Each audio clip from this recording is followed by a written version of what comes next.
Hi, I'm Dr. Boz. Welcome back to the Dr. Boz channel. Today we have a great show for you. We are following up with Jennifer Marie and her journey on the ketogenic diet.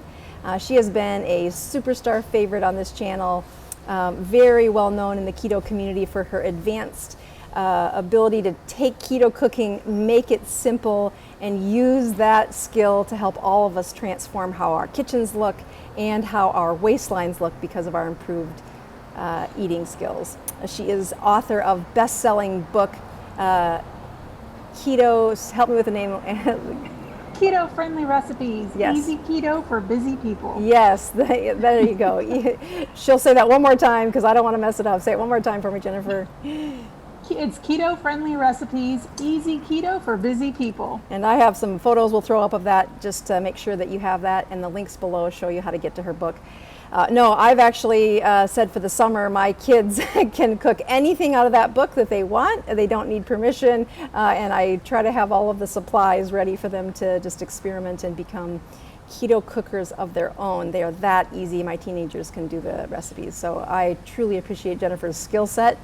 Jennifer and I first met when we were both struggling with some options. I was trying to learn more about how to improve the basics on my cooking skills, and she had a fantastic success of the first journey of her weight loss, but had plateaued for several months.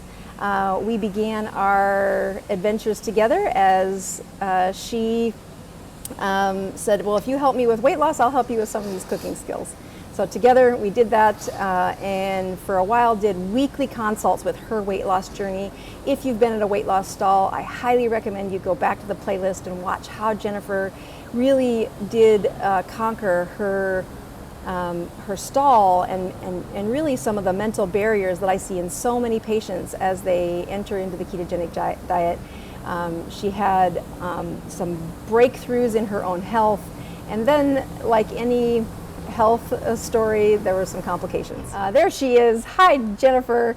Welcome back. Welcome to a show that we are totally going to focus on you instead of doing what you do so graciously, which is to constantly answer the questions for patients and people on your channel, doing an amazing job of funneling high quality information to an audience of people that really need it. And you can't find a better value than following Jennifer on all of her social medias. Be sure to check out the links below for where she's at and all of the places you can connect to her. We truly appreciate all of the services that Jennifer provides our family, but also many of my patients. I just say, go to her channel, check this out. You'll be much faster than me trying to answer some of those questions. So, Jennifer, I am calling you from Hawaii. Yes, so I tell you that because these flowers are around my neck and in my hair, because in Hawaii you do any act of kindness and these people give you flowers. So Nice. I like these people.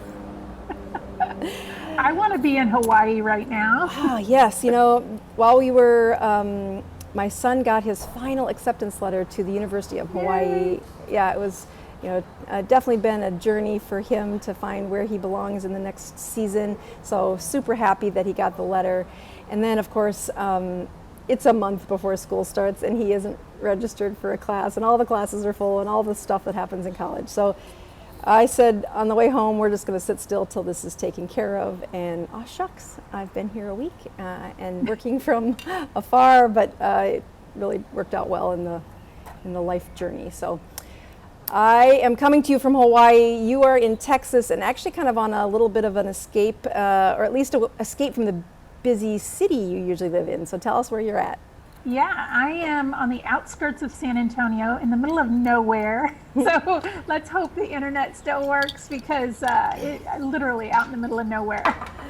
And I'm watching over my parents' place. They always go to Minnesota every summer because it's too hot in Texas, and they have a place in Minnesota. And usually my brother or I, we help watch the animals, take care of stuff. Pretend you're not a city girl for at least a week or so, huh? Yeah. Exactly. So what kind of animals? Well, so far, they have a ton of chickens. They have a couple of dogs. There are bugs out here that are huge. I I was walking around, and if the neighbors were close, they would have heard me. They're kind of far, but I don't know what bug. It was probably this big, and it flew, and I screamed bloody murder. I was like, ah! And the dogs came running like, what? And I think one of the dogs ate it. Like, I don't even know. That's so country. Yeah, right? Mm-hmm. Welcome home. Yeah. Well, I think that the resets are really valuable. So even though it's, for a purpose of helping your folks, do you feel that you should slow down a little bit when you're out there? Oh yeah, it's super boring. I don't ever really turn on the TV, but it is way too quiet out here that I actually turned on the TV, which is so rare for me. And I'm getting a lot of work done, but I've been talking to the dogs and the chickens. The chickens don't really like people. They fly everywhere. But I'm thanking them for their butt nuggets. I'm like, thank you for breakfast.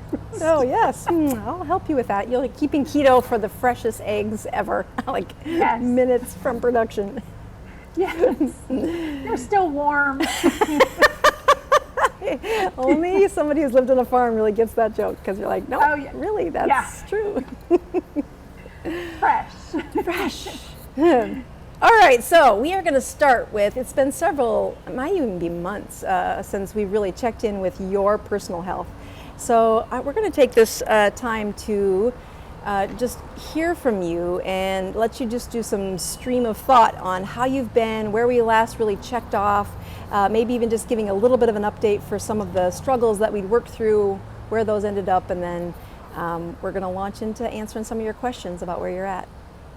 Yeah, I think we did get through my plateau. The fasting really helps. Cutting the eating window, the older that you get, cutting that eating window earlier in the day really, really helps. Like if I could tell you just the things that I've learned that were most important were the eating window. Like it's okay not to eat dinner with your family. You can still sit down with them and chat with them because we eat dinner as a family, but I may have eaten earlier just because I know my metabolism does not like for me to eat past 5. So that was probably a big lesson. Does it always work with life? No, but if I can do that the majority of the time, I know it works. I've learned that I really don't like fasting. I need to get way better at it. I think I've only done like 2 36-hour fasts. 12-hour. Yeah, can you talk more about that? The how long ago it's been since you've done those, and just what were the challenges, and then what do you remember about them? So I think the challenges are mainly mental, honestly. And I really do think that. I don't think they're hard because when you eat keto, you don't eat a lot, or you don't get hungry or hangry as I used to get before I was keto. So it's just a matter of, you've got to be so conscious about whether you're eating out of boredom, you're eating out of stress, because you don't really have cravings and you don't have hunger pains. If you have anything going on, you're probably low on electrolytes, or you probably need salt. So that's a big lesson. But I think that I think I'm a high stress person that does a lot of everything. And I'm probably a stress eater. So for me not to eat, and for me, like, if I have to have black coffee, I'd rather have no coffee, and no coffee is not good. So just the fasting is still a struggle for me. And I think it goes back to, when I was younger, I remember not having food at times and really thinking I was going to pass out. Like, I mean, it just brings back memories of like not having a lot of food. So I don't know. That's probably, like I said, it's psychological. Fasting is not hard, but it's kind of hard for me, if that makes sense. Your fasting fear is super common with what my patients bring up to me time and time again. I think when you fast for the first couple of times, you touch on a fear that you've not been willing to go near because you found ways around it. And whether that way around it has been self-comforting with carbohydrates or self-comforting with, I take care of lots of brains with addiction, and if those coping skills involved opiates, and now they're like 2 months into not needing their opiate, but that is the newness of being sober is kind of wore off, and now they're moving into, well, I'm kind of bored, and this was really exciting and fun at first, but now it's not so fun. I wonder if, and then that's when they really confront that what they were using that opiate for, and what we have used food. Most of my patients have, they should use food to comfort. It is one of the things we do comfort with.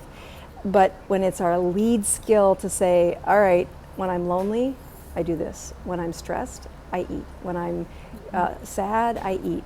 And to have that as our lead skill, and then they do fasting a couple times, just like you did, and said, yeah, I did it. Not super excited about going back though. I did it. It's good. I was fine, but I didn't die. Right? Exactly. But not really excited about going back. So no. So how long ago do you think the last fast was? I don't know. Weeks I or blocked months? that out of my mind. Okay. I really don't know. Even here lately, I've been bad. I say bad. I've ditched the scale.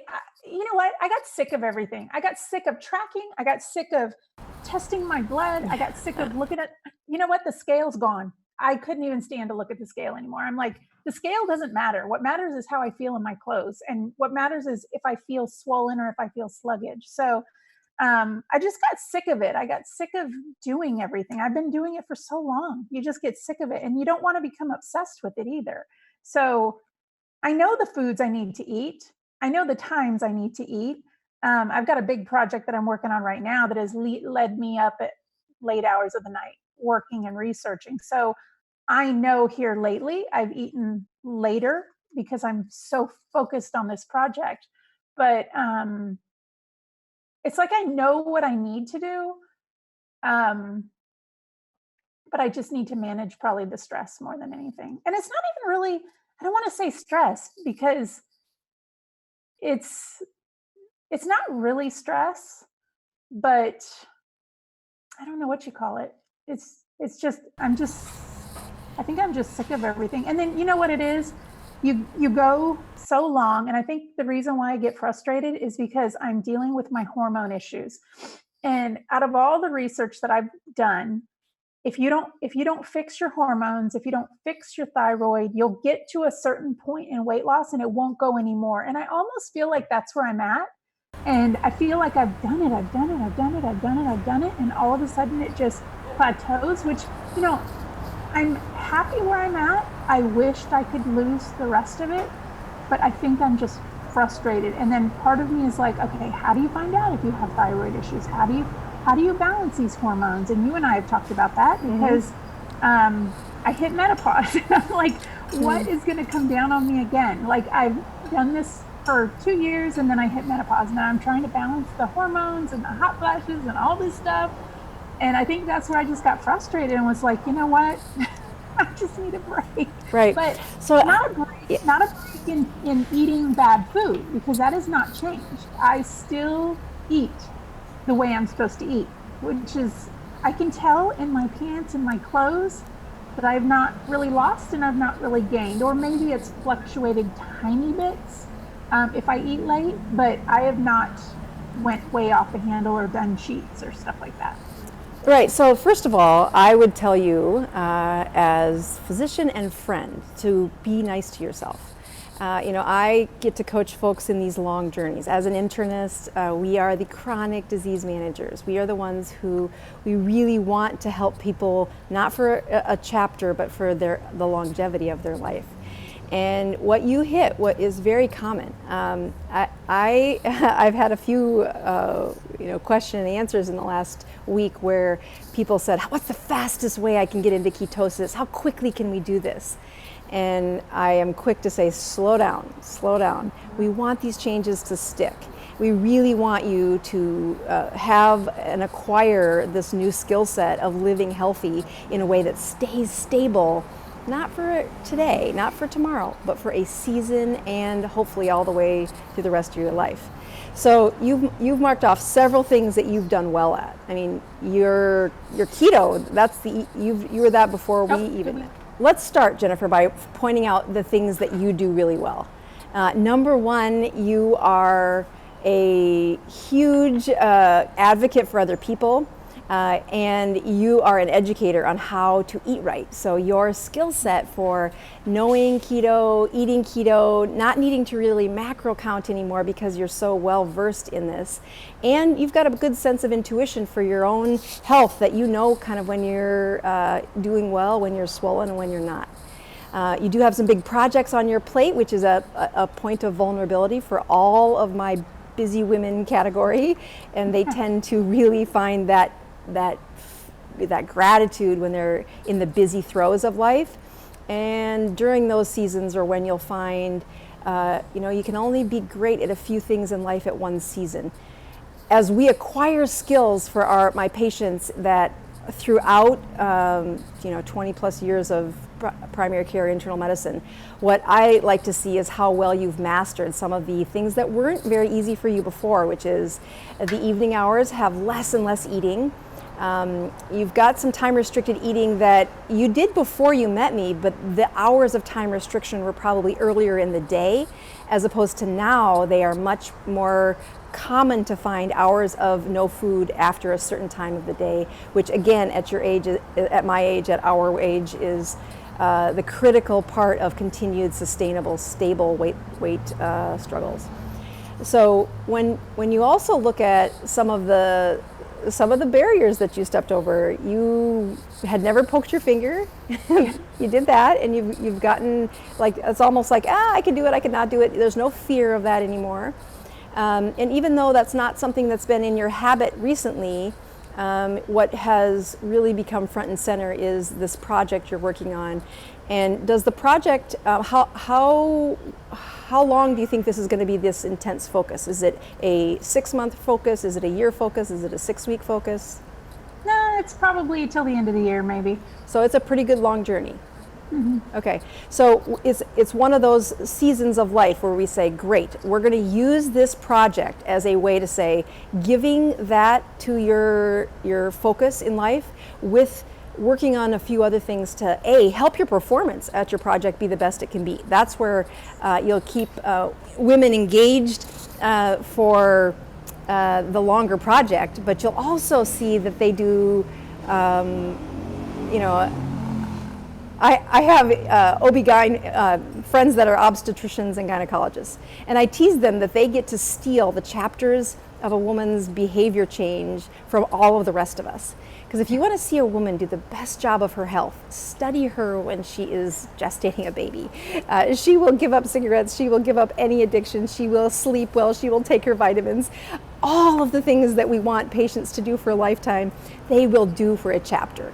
And I say, see, you siphon it from the rest of us, and then we have to shoot cleanup, which I am happy to do. I think the multiple check marks when you are pregnant become a nice teaching tool to say, remember when you did this for a season, we can do that again. So if we've got this good 6-month project where intensity of your performance is really important, so we want to find a way to say, how can we enhance that? And at the same time, you're struggling with things like, okay, my weight loss is stalled, and let's check on some other symptoms before we hop into solving any problems. How are the hot flashes? So the hot flashes have subsided. With the medication that I'm taking, they have gone away. Thank goodness. Yes. Because they were super intense. They were every 45 minutes of every hour of the day, even at night. Yeah, that's insane. That's one of those stories where you say, don't listen to Jennifer's menopause story. Every woman will find a way to outskirt menopause at all costs. And I'm sorry to forget this, or you have a uterus or don't have a uterus?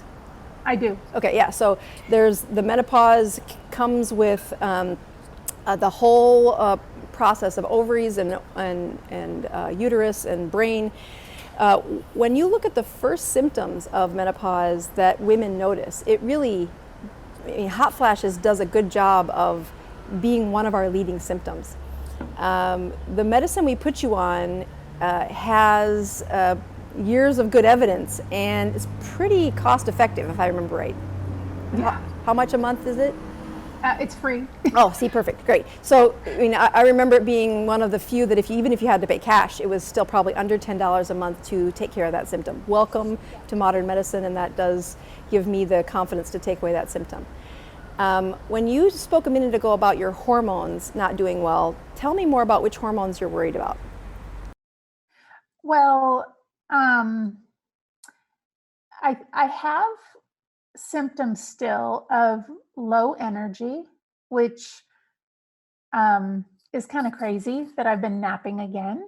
My hair is still kind of falling out, which I thought stopped for a little while, but then didn't. Let's see what else. My mood has been, sometimes it's okay and sometimes it's kind of low, which is not normal for me either. Um, let's see, absolutely no sex drive, none whatsoever. Libido is low, okay. Yeah. I think you say hormones, but I really think, I don't know what's going on, but I feel like I'm still just not right. I'm not right. No, I still don't feel right, but I can't explain it. Okay, so let me see if I can capture that in a summary statement. So when looking at the first season of menopause, we know that the worst sabotage is lack of sleep due to hot flashes. That trickles into a mental state that has been in the history books for histrionic, which is no longer in our medical books, but a great movie if you've ever seen the movie Hysteria. Have you ever seen that one? Mm-mm. Oh my word, totally worth watching, hilarious. My husband swears that I was reincarnated as the physician in that movie. There's a truck running behind me, so I'm just going to pause for a second. So, parked right behind me, turkey. Just so you know, I don't hear any of Oh, you that. don't hear any of that? Okay, good. So I'm going to keep going then. I can see it register on the barometer volume thing, and so that's what Jack told me to follow. But okay, so let me keep going. Yeah, Hysteria, great date night, especially if you're in a season where libido isn't great. It's unbelievably funny, and yeah, think of me from the orphanage to helping women as you watch it, because it does, it'll make you laugh. But you look at hormones, and we think of hormones as everything from our thyroid to our other endocrine like cortisol, many of our fat-based hormones. And as you look at the source for many of the key and critical hormones for energy, mood, and mental stability, the fat-based hormones are unbelievably critical, but from vitamin D to vitamin K2 to your, even though they're water soluble, your B vitamins. If I recall, you had shared with me that you do have one of the mutations for not methylating the folate acid in your system. Share with the audience how long it's been since you learned that. How did you learn that? So I did a genetics test, and I had a friend of mine read it, because it's just a bunch of numbers, and she came back and told me that I do have the MTHFR gene, which is very gene mutation, which is not a death sentence or anything. It just means that you don't methylate. There are things like your B vitamins, especially folate, B9, B12. There's certain things within your system that you don't methylate, and I probably don't detox well. I am reading another book where it talks about your gene mutations and snippets and stuff. So I'm learning way more, but I don't know everything about my system. But I just have a feeling that there's days that I feel good, probably because I had a salad, which is really good for my B vitamins, and then there's other days where I don't, and I don't know. I don't have the full schedule yet. I don't understand it all completely. I just know that I probably don't I probably don't do B vitamins well. I don't know. I don't know how to. Did we ever test that? Because I know we did some blood tests, but I don't have them here with me to even look. Well, we can check on B vitamins and your folate, and that does give a sense of malnourishment. It's something really common that I would check in somebody who's been like chronically malnourished through maybe alcoholism, and it would give one thing it does is it educates the patient on the need for some of the replacements that I would ask them to take. But I'm always hesitant to spend money on checking water-soluble vitamins like the B vitamins, because you're checking the serum, which is outside the cells, and inside the cells is where many of these take place.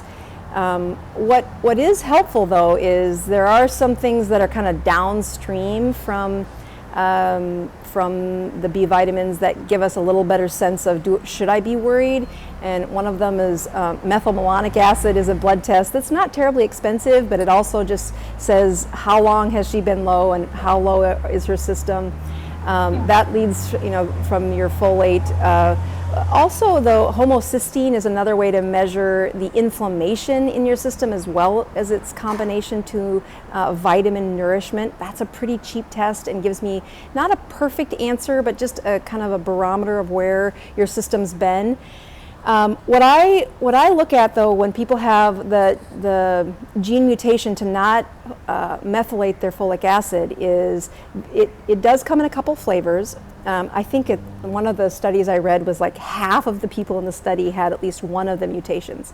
You get one gene from your mom and one gene from your dad, so if you only have one, it's not ideal, but it's not nearly as bad as when both of the genes that you inherited don't methylate your folate. And in those cases, we can do things like, we can do some replacements, but what's beautiful about your story is that you haven't been keto for a week or two, you've been keto for a couple of years. So is it 3, are we 2.5 or where are we at? For how long? I think it's just about 2.5. Is it? Yeah, I believe so. Pretty close, pretty close. Okay. Yeah, so you have this awesome advantage where we know that being keto does some restoration to the cells. I was reading one of these cell biology assessment of how long does it really take to watch a cellular process completely turn over in the human body. And it was estimated that the carbons in the cell repair took, at 2 years, they had replaced half of the cells that their system had 2 years ago if they're in a highly dense, nourished state. That's why I think this ketogenic diet is not a fad, is not going anywhere. This is a place where the cellular repair is so fundamental for anti-inflammation that it really is meant for the lifetime. It is ketones for life. And the amount of change you see in patients in the first few weeks is great, but what is remarkable, I think I was seeing a photo of you the other day from a couple of years ago, right? Yep. And then, so tell me, maybe we can get that to share on this video so they can see it, but tell me what you remember or what you saw in that picture of then versus now. Oh my gosh, I was shocked. So I have an app on my phone that brings up history, and that happened to be a night where I was out with girlfriends or something, and we were all at a restaurant and took the picture, and I saw it on the time hop, and I was like, oh my gosh, that was literally like almost right before I started the diet. And I was like, what a big difference. Somebody asked me, well, how much weight have you lost? I'm like, I don't know. I don't worry about the number. I just worry about how I feel. Like I have no idea.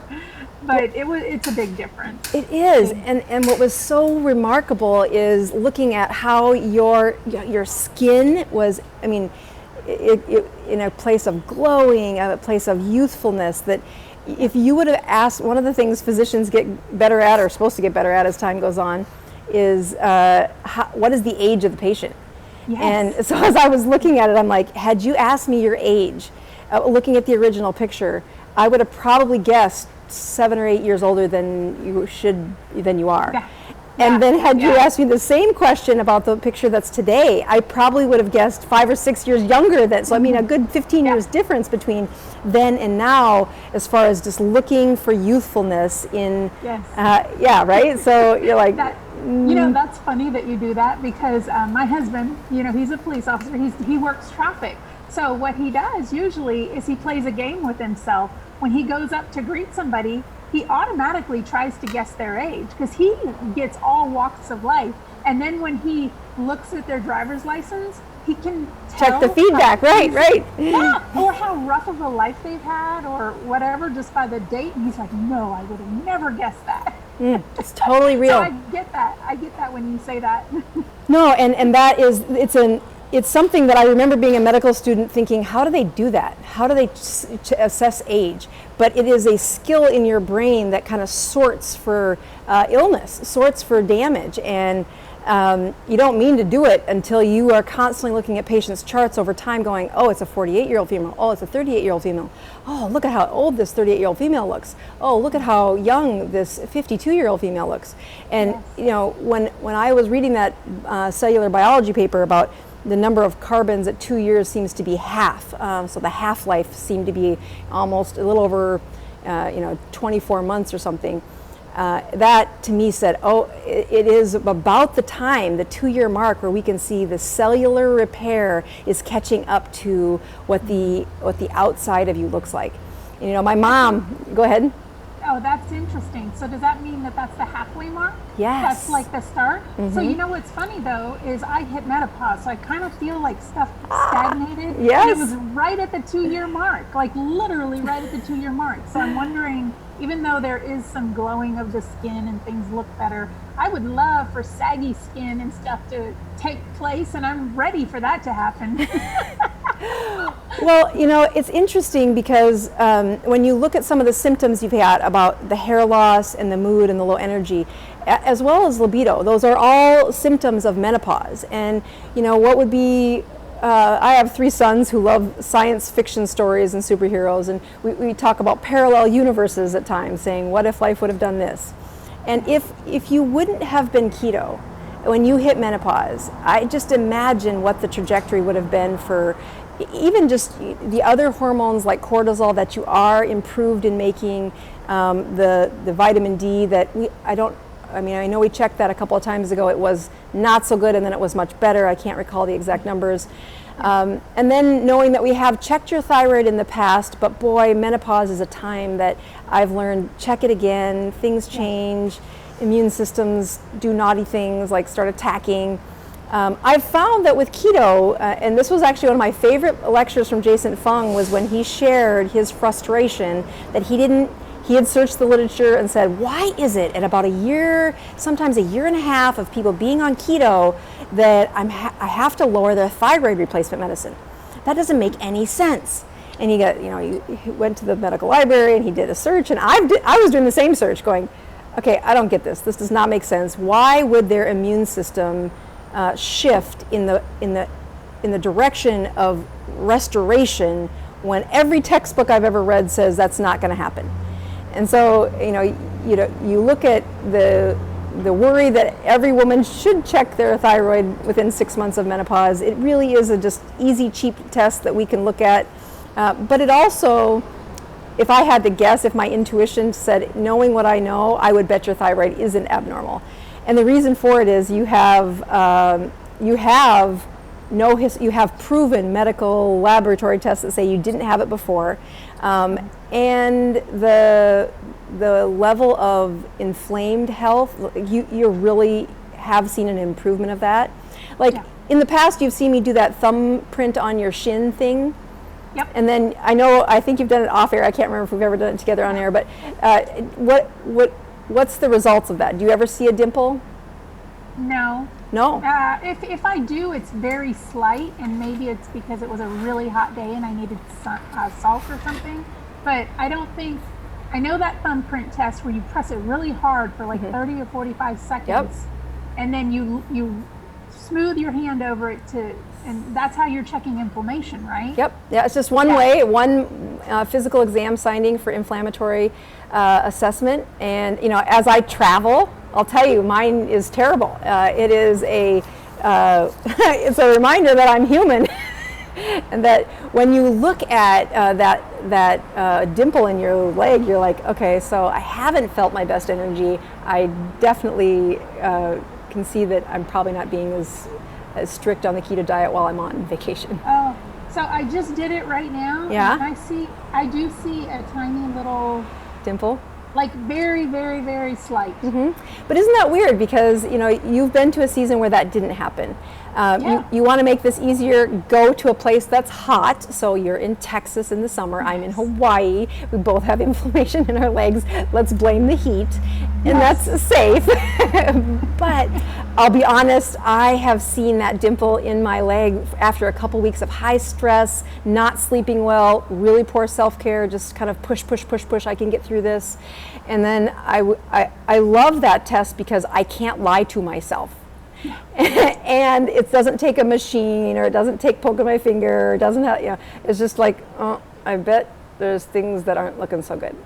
So I forgot about that test because I think I had only done it once or twice before. We were helping somebody in the group maybe. Yeah. So that's how you test yourself to see what your body's doing? Yeah. Or what do you do for that test? Is that a test where you're going to say, okay, if that's like that, then you need to do a 36-hour fast? I can already hear you telling me to do that. Oh, you are in my mind, girl. You are totally there. But so it's what I use to say, okay, so that season that you just talked about where the scale's out the door and the ketone markers and blood glucose, I don't want to do that anymore. I kind of ran out of strips, didn't reorder or something. And the accountability just kind of fades away, and then lots of things in life are going well. Like you've got a good project, you feel rewarded by working on it. Family rhythm is good. It's summertime. There's social events, and oh, by the way, you look beautiful. You're at probably the healthiest you've been in 10 years. So again, lots of praises for where you're at. And then when you say, well, but I do have some of that low energy and my libido's not perfect and my mood's been kind of wonky and boy, that hair loss never really stopped. You say, well, I wonder, can I find an answer for that? And I should tell you also that I started trying to do exercise as well. Oh. And yeah, I tried really, really to push it. I put an app on my phone. I bought some weights. I tried to do some lifting, and it didn't help with any of the symptoms. In fact, it made me worse it made me even more tired. Yes. Now, and I'm here, which I don't have my weights with me, but I've been running all around this land. So I feel like I'm still getting exercise, just not heavy weights, but lifting weights at home like I started doing. So I don't know, I've done that and I'm like, oh, where is this energy? Like, it's not helping. Mm-hmm. Right. You know what? It's real. And I'll be honest, a year ago, probably almost 13 months ago now, is when that patient, a couple of patients showed up that I truly care about and wanted to help. I mean, I care about lots of them, but they were coming to Keto Group and they were really kind of engaged saying, how do I fix this problem? And they were not anywhere near wanting to fast for 72 hours. And I impulsively said, I'll do it with you. And kind of on a subconscious level, I knew that I probably should. I'd been out of the rhythm of having anybody to check in with. It's something different to be the leader of a group and just watch people report their symptoms and report their numbers. And then I didn't necessarily need to. I could show up with the advice and the expertise and quietly hang out behind the curtain of don't look too closely, I'm human. And as I stepped into that realm, I felt the nervousness, like, oh, I'm going to be accountable. And I look at, I would do this in my keto group too, everybody push on their shin. And, again, the key thing to that is when they push, they have to push enough to blanch their fingernail to turn white. So you got to push pretty hard. And then you want to look at the clock. You got to get there for 30 seconds because what you're really doing is you're kind of milking the tissue or the fluid between the cells. Fluid does not belong between your cells. If you find it there, that's a problem. So what you're doing is saying, do I have any of that fluid between my cells? And right over that shin bone, which is this, right over the hard part, kind of the really sensitive part of your shin, if you can push for 30 seconds and leave a thumbprint, it means there's fluid between the cells in the skin and the fascia, because there's no fat cells there. And fat cells don't leave a dimple. So there's two reasons why you can be confident in this assessment. And that is, if you can push on that area of your shin and see the dimple, then I know, without poking my finger, without telling my husband, or finding the accountability partner, saying, oh, shoot, I'm probably gonna have to step up my game and be a little more accountable. And the reason, so I did that 72-hour for 8 weeks in a row. It took 10 weeks to get 8 weeks in, and I don't think the patients made it to 8 weeks, but I really found it invigorating. Like, oh, I see why I have them do this, because not only did my clarity get better and my sleeping got better, and I'd already felt this. I already been keto for a couple years. Why did I have to find it that way? But when I was reading that paper about, can I see the cellular turnover at 2 years? One of the markers for improving was the slowing down of our body's repair if you're inflamed. And that metabolic health, that inflammatory health that we've seen over and over again in not just our friends and the folks losing weight, but really in mental cognition. Like, you and I are both very driven women, and when you put a goal in front of us, that's energy. Like, you have a good project and you've got a focus, and that becomes like all-consuming identity. So I have that too, and I love those women. Those are my people. I like, give them a purpose, let them be free, no reins, just watch what she'll do. She'll change the world. And in that, though, as I see my flaws, when I was looking at the list of symptoms you had, I thought, okay, how can I help her reach the goal she's got in front of her? Because it's really important. It's not just for your identity and for your journey in life, but also that your leadership and your success inspires so many people. So if we say Jennifer Marie can do this amazing project, and then in the middle have some of these hiccups that aren't feeling so well, let's make sure it's nothing that's fixable. Let's check her thyroid. Let's check some of those C-reactive protein, your vitamin D, homocysteine, methylmalonic acids. These are some of the lab tests that I would say I would order these, or have your primary care locally order them, depending on which way we can do it the cheapest. And say, checking in on those is step one. But then knowing that I've seen women get to a stressful stage of life and then reach for an easy answer. Like, they'll say, oh, I need to have, like, I had somebody come to me the other day, I need to have CBD oil. And they were reading all the propaganda about CBD oil and how it was going to fix so many things in their life. And here is a woman who is over 100 pounds overweight. She was drinking a big can of sugar as she talked to me. There were lots of places where I'm like, do not put your hope into something that doesn't have the evidence to turn around and help you, because you'll wear out. You'll say, I tried that, it didn't work. I tried that, it didn't work. And I do think that's the advantage of coming to a medical professional to say, well, here's what the evidence says. And even though we've screwed it up and we've made mistakes, and I have plenty of my colleagues that still haven't refreshed their brains on what is a ketone and what does it do. The good news is when they do refresh, the resources and the evidence of today's medicine does link us to how can we help Jennifer without getting her frustrated by giving her false hope for what if she took thyroid medicine when she didn't need it? Well, we know that increases her bone turnover. We know that increases the risk of osteoporosis. We know that's going to make her sleep a lot harder to get the depth of reparative sleep. So don't make that mistake. Let's check some numbers and see what the truth is. Well, I'm not at the CBD oil. I never look for pills, patches, powders, whatever. I'm not looking for that. But I will tell you, I've been researching all sorts of minerals, and I went and got some folate that was L-methylfolate. Yes, very good. And I started taking this before I got in the book where it said, hold on, don't take so much of it. You need to ease into it. Ease into it, right. Yeah, so who's the author of the book? It's Dirty Genes. Yes. Dr. Ben Lynch. Yes, Ben Lynch is one of the top experts on this. He really has, put energy into how do you look at L-methylfolate. There is a prescription strength of L-methylfolate, and I have given it to patients. We know that, especially if they're homozygous. They have two genes that don't methylate, and we give them a heavy dose of the I'm going to forget the name of the medicine, but it's the prescription strength L-methylfolate. It kind of was a little wacky.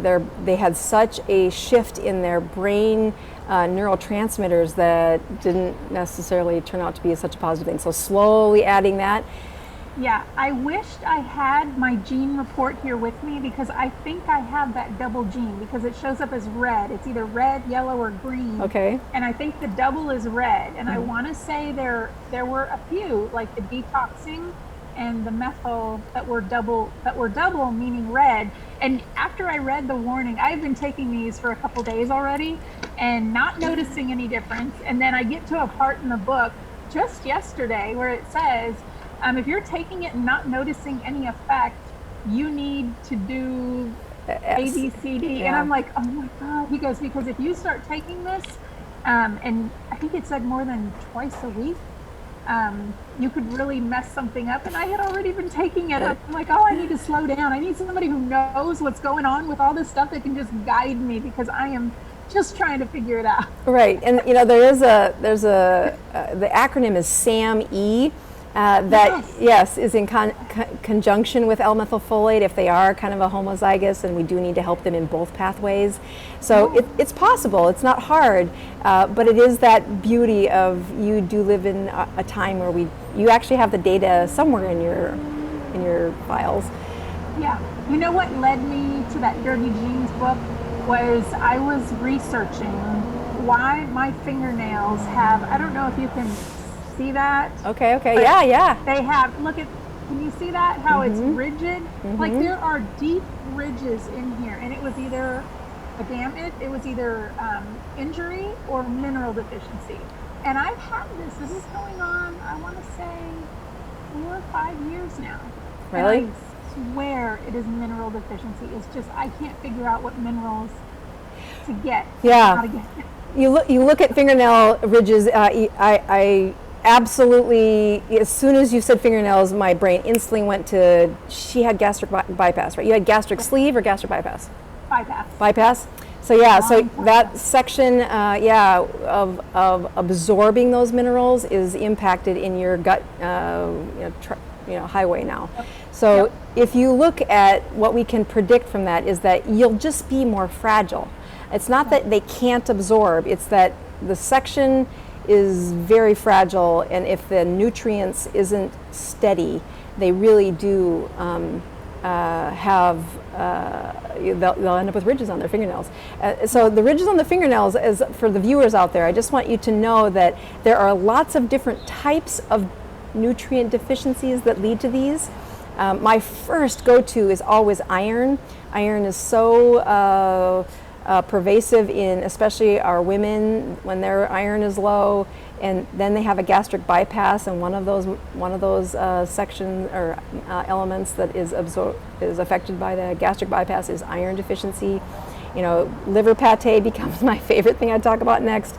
But even saying that, you can find you can test this. That's the part that is like, okay, if we're looking at the other things in Jennifer Marie I would look at your ferritin level and your iron. And although that's been good in the past, as you journeyed through the last several months, that fragility of, oh, she did great for a while, and then maybe just stopped eating liver, or, it didn't fit in the pattern of life, and it wasn't that important because you were feeling good. So then you come back in and say, oh, look how easy that was for her to fall off that wagon. I've been known to replace iron with an infusion, just an IV iron, which has been a fantastic teaching tool for some of the chronic malnourished teenagers. I swear there's a book in my future where I talk about the girl brain and how to ensure she does math and analytics as an adult, and that has everything to do with what that girl brain is exposed to in those teenage years. But it has everything to do with just don't let her become anemic, for heaven's sakes. It's so powerful on what parts of the brain shut down. And as you take on a really nice, concentrated work project for 6 months, we want every neuron firing in your favor, which means we might need to get you a little iron, but we can check it. That's the cool part. We'll check it and know. When you look at the hair loss, and you said for a while we thought it got better and then it didn't, talk about that in recent days. Oh, it's a painful subject. What do you want to know? Because every time I wash my hair, which I wash my hair sometimes every day and sometimes every other day, but it's usually like a quarter size hair that I see in the drain, which drives me crazy. So I wonder if in Texas it's possible to not wash your hair every day. I cannot go more than 2 days. Really? Does it just get greasy, or just doesn't feel right to you? Or? My hair tends to get very oily, so I have always washed it, always. So it's a trauma, as much as that sounds weird. One of the advices from every dermatologist when you're dealing with hair loss, especially like somebody trying to recover after chemotherapy, is we'd want you to wash your hair twice a week is max. Whoa! Yeah. Oh, sorry, I didn't mean to say that so loud, but dang! Yeah, we look at the advice for. Can you hear me? Yeah, okay. Yeah, okay. I can hear you. I'm still shocked at the whole only wash your. I don't think I've ever washed my hair twice a week. Ever. I've done mission trips in Haiti, and I just remember thinking, by the time I do get the ability to wash my hair, because we got to wash it once a week, and it was freezing cold, and that felt really good, but there were so many limitations that our first world problems are nothing short of embarrassing after you've been on a mission trip. Like, oh, I really do wash my hair that many times a week. But honestly, it was after a couple of those mission trips that I just said, okay, I don't need to wash my hair that many times in a week. And it scaled it back. It is amazing how much thicker it got over the next 2 or 3 years. So I'm telling you this to say, if you can cut it back, you can say, okay, everybody has, if it'll save my hair from a bit of trauma, it needs all it can get right now, and I will put that very sticky that spray stuff that you put in your hair where it feels like you don't move. I put that in there and I can't stand it, but So are you talking about the dry shampoo stuff? Yes, I think that looks great. I was so impressed at how all that stuff works. Like, what a novel idea. Yes, but it feels like I like my hair to feel very clean, and I don't wear product. I don't put any product. It's super soft. It's just losing it. That's so funny. Well, I'll try it. Yeah. You know what? I'll do anything. Like, I just don't, I'll try it. I don't know that I'll do only twice a week. I think I have to work up to that. That's like a fasting thing. It's exactly. Gonna be difficult. There you go. So if you look at the other side of that equation, though, the production of your hair, it's where that 2 years, the follicles 2 years ago were very inflamed. Unfortunately, in this last 6 months, we've added menopause, which even though we've replaced your estrogen progesterone with a prescription, and we can have a pretty good sense, we could check the numbers again, but we can have a pretty good sense that your replacement is adequate because you do not have hot flashes and you are in the middle of Texas heat. So So should I look, I know that what you have me on is not the bioidenticals. Do I need to be looking at bioidenticals? Yeah, I have not been a big fan of bioidenticals, mainly because every study that we've looked at, the regulation, even when they enter these compounding pharmacists into a study, they know they're being checked. And in the goodness of their heart, I'm sure they're doing everything as methodically as possible. But the bioidentical hormones are not regulated by the Federal Drug and Federal Drug Association, FDA. So much like CBD oil, where people can say things and then there isn't. It takes a prescription to get them. That's the part that is regulated. But unfortunately, when they would do reverse assessments of the estrogens and the progesterones, we have numerous studies. Actually, we have numerous studies saying the concentrations were not as stable as we expect them to be. In the option that you have, it was just one of those striking moments as a physician saying, I had done bioidentical for probably 3 or 4 years with patients. I had lots of complaints about the cost.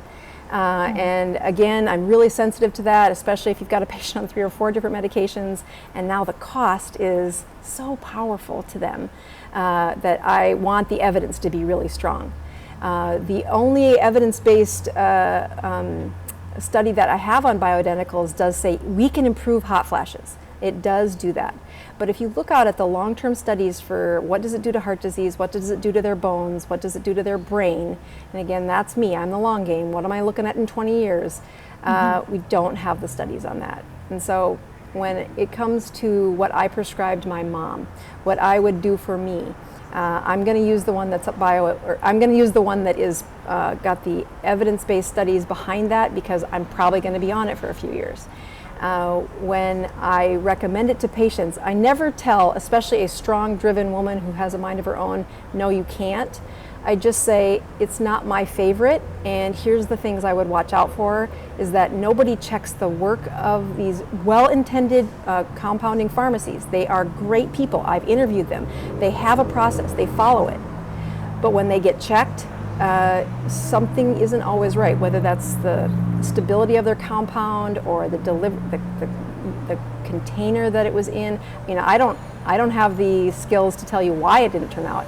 I just would be looking for, show me the literature that says it's predictable for my patient and I can trust what they're taking.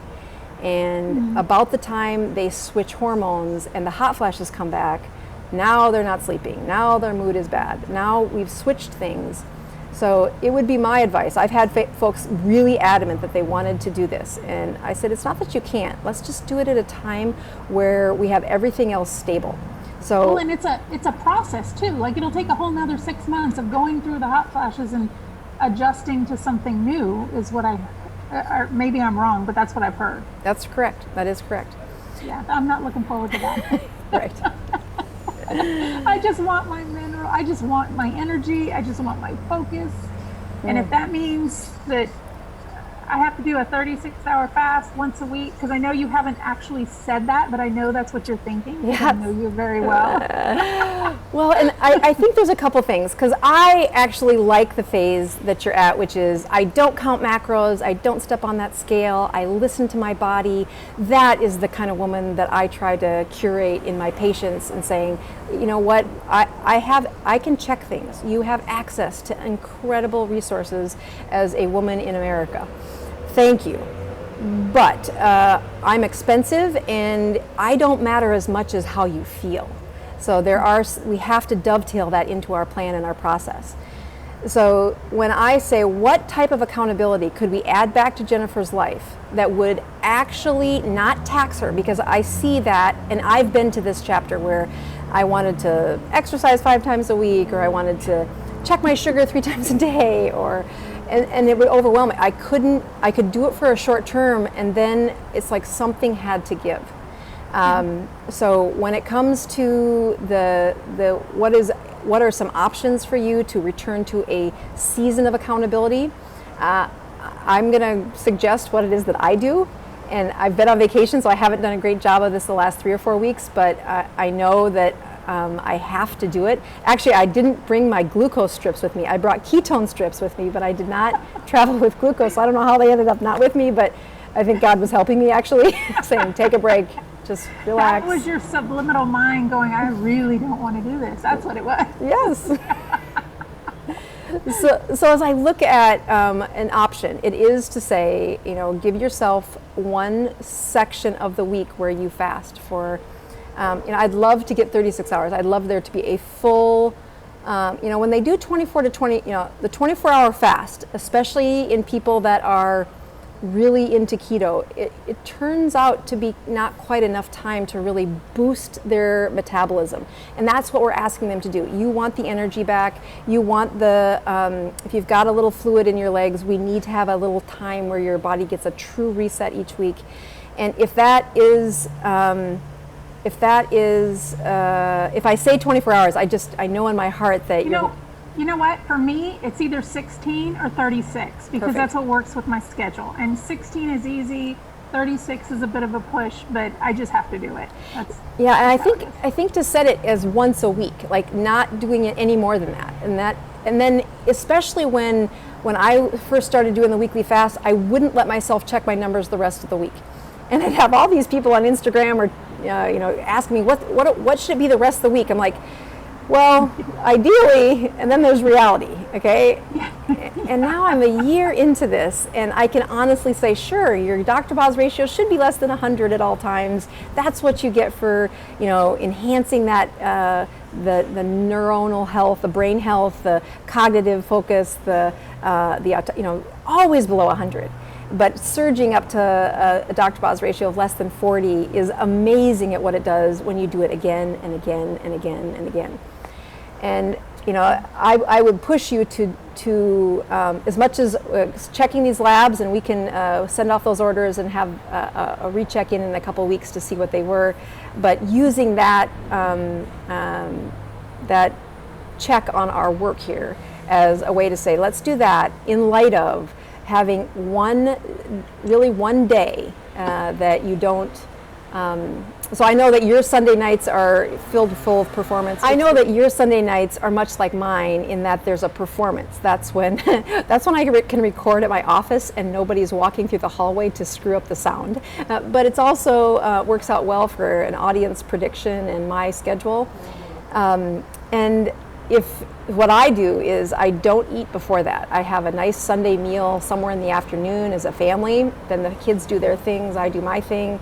And then Monday is my no day. My black coffee, my tea, my, don't do anything but fasting. And I'm certain to post, maybe 2-3 times that day on my Instagram to really give encouragement, not just to those people trying to fast with me, but also my own accountability. Like when I stop doing it, it sucks.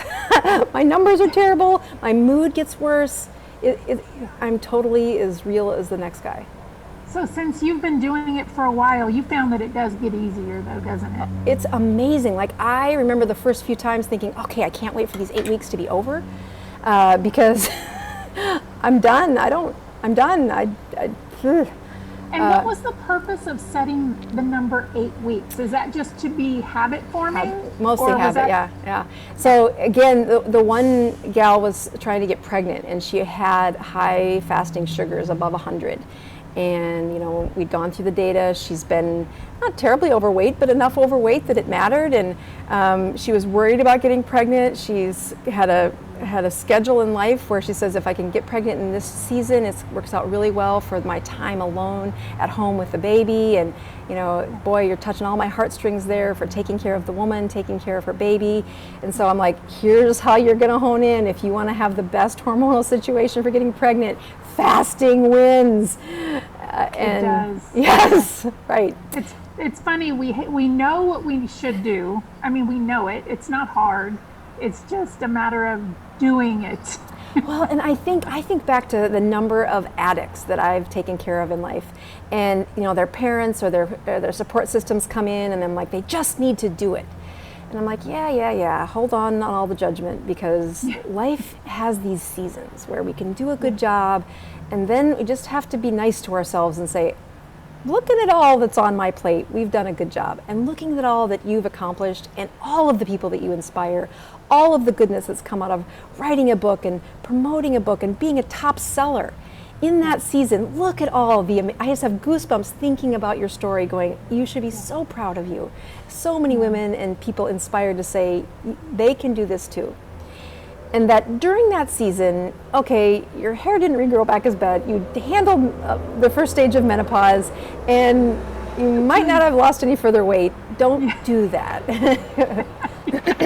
I do tend to be very hard on myself. Yeah. That's all I do. I do tend to think of more of the negative and don't even think about any of that positive stuff. So right. that's also a problem too. So do you find, like with addicts or stuff, like I'm immediately thinking that if I'm going to fast, I have to find something where I'm going to be busy all day, not around my house, not working, like just something so where I'm gone all day, so I don't get a chance to think about food. Like I really, either that or I need to sleep all day. Well, the busyness is helpful for me too. So I have learned that on my fasting days, I like to know, like this past season where we kind of impromptu ended up on a vacation, and then my son ended up accepted to Hawaii, which is why I'm here. All of this unpredicted life was not something I would have liked 20 years ago, but I do enjoy being married. So this is the season I'm in. But knowing that there are certain stresses I can handle when I'm fasting, and the key thing for me is that my schedule needs to be solid on the days that I fast. Like I have to be able to predict that, because if you start throwing too many curveballs, like I tried to fast on vacation, oh, that was a nightmare. There was unpredictable schedules, unpredictable temptations. Then I got tired. If I got crabby, like it was not the right place for me to be crabby, is where everybody else in the world speaks a different language and I'm chirpy. Okay, that's so. What do you do on your days on Mondays? What do you do? Mondays, yeah. So I schedule a time in where I have to be alone for the first 4 hours of the day. It's usually when I do some writing. I try not to open email. That's a big distraction for me, is looking at all the to-dos and all the requests and all the people that have written in questions, and I feel this compelling must reply. But it means if I do that, I don't write. So I usually block out Monday mornings for a solid attention to writing, and that means that internet is off and Twitter is off and Instagram is off. So I usually post my number right before I go into my 4 hours. I get a wave of hunger usually around that 12 to 1:30 time, so I'm certain to have some salt, but that's usually when I will test again and post again so that people can see I'm on a journey. And sometimes the numbers are terrible. Like I just still think reporting is the answer there. I'll then try to do some of the response times on Monday afternoon, but I try to treat myself every Monday evening. With something I truly enjoy. So sometimes it's my husband will schedule a float and we'll do a date, but we're in separate rooms. I think that just says you've been married for 20 years. Sometimes we go to a movie on Monday nights. We just say, this is our time to be together. If I go to a movie, I have to have the salt to put on my tongue, because the smell of popcorn gets me every time. If I salt my tongue, I make it. But if I forget the salt, it's too much. Can't do it.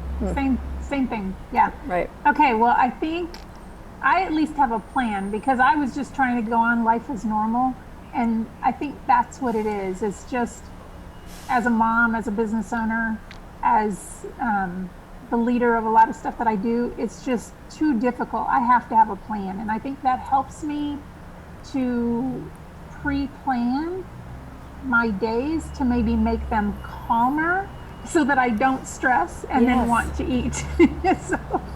You're totally onto something. It's exactly the process that it really is needed. Could you just as a trajectory, and again a form of accountability, think about what will be the most difficult part of that for you? Like if you look at so first of all, what day do you think you'll do it on? Mondays are my busiest, so I really don't see that happening. I'm thinking it's going to be a Friday for me, because Fridays are the days where I get to relax. I don't really have a whole lot of meetings. I don't have a whole lot of stuff that I do in the morning, and that's the day that I usually take a break. So if it's going to be on a day where it's less stress, where I can just go out and do something I like to do, it'll probably be on a Friday. So meaning starting Thursday evening and then ending Saturday morning. Right. And do you guys still do the camping events in the summer with your family? Do you go out on Friday night? Do you go on Saturday? How do you do that? So yeah, that's usually our day where we go out to eat. Like I very rarely go out to eat, but if we do go do something, that would be the day. Friday night or Saturday? Friday or Saturday. Okay. So because as you look at the obstacle, that's what I had to do in order to find that pattern for me, was saying, where will I fall? Where will this be the worst? And I can tell you, I look forward to somebody else making me breakfast on Saturday morning, so that could be something to look Yes. forward to. Being somebody who cooks all the time, I look forward to somebody else cooking for me. And if that meant that's the treat, is going out Saturday morning to breakfast. We like to go to this little hole-in-the-wall Mexican place that has amazing chorizo and eggs, Perfect. and cheese, and that sounds good. I mean, I'm a boring person. I don't go out Friday night, but I'll look forward to Saturday morning breakfast. Right, and you know, if there's a routine near the campsite where you can, like, you know, have a scheduled either a hike or a walk or just something that you enjoy, the escape, a massage, something where you routinely get used to shutting down with that pattern. Boy, I've just found that to be one of the best self-care situations I've ever set up, and it really changed my whole like level of commitment for fasting. Was there had to be something. I mean, when I am such a self-care, or when my comfort is food and has been, like many people, and now I'm taking that away, I had to start practicing something else that made me feel good. So I think those are exercise. Like, why can't exercise make me feel good? Wouldn't that be a great self-care? No. I wish I could learn to love it. No. So one of the dangerous things about my busy women is they do that. They're like, well, if I could only be perfect and have shut down as this other thing that's just great. I know, but some people really do love it. Like, I wish I was one of those people, but I cannot stand exercise. Like, I do not look forward to it. Nothing. Nope. And I'll be honest, when I'm rehabilitating people into an exercise plan, it is never to start out with intensity. It is, you've got to find a place in the schedule it fits. And once the schedule fits, then you can add the intensity improvements. Like, people say, my doctor just said to walk. You know, you don't even burn that many calories when you walk. I'm like, yeah, that's because the psychology of a behavior change that sticks is you must first show the commitment to the time, and then you can change the intensity level. And I'm totally guilty of that too. So I say this with a tongue in cheek that I've screwed that up plenty. So, well, we're just totally honest here. We're just laying it all out. Yeah, you know, the other thing that I think I want to end this segment with is to say, you know, you have a great support system around you that helps you with your intensity. When I started fasting, I had to have a family meeting to say, okay, I'm going to do something that's going to impact all of you. And it's kind of backfired on me, because my kids now say, Mom, you're fasting. Or if I have a bite of ice cream, they're like, aren't you fasting? I'm like, it's Thursday. No, I'm not. My kids have already warned me. Could you please just tell us, give us a 1 day heads up? Yeah. I'm running away, right? So that when you recruit people to help you with your big project and your running of your business, they are there to support you. What I learned as I took on this next layer, which was fasting for me, my husband did it with me. I thought that was really nice of him. He doesn't do it every week, but he probably fasts more than I do. He's just no way. He is. It's so really good at it. I know. Wow. Like, he'll just be like, that's impressive. No, seriously, that's impressive, because I begged John to fast with me, and he'll do it. Well, we both kind of get to that day where it's like, it's a bad day, let's choose another day. Right? Oh, it's awful. It's awful. But he's, I'll just say, when's the last time you ate? He's like, 48 hours ago, I guess. I'm like, you're kidding me. How can you do that?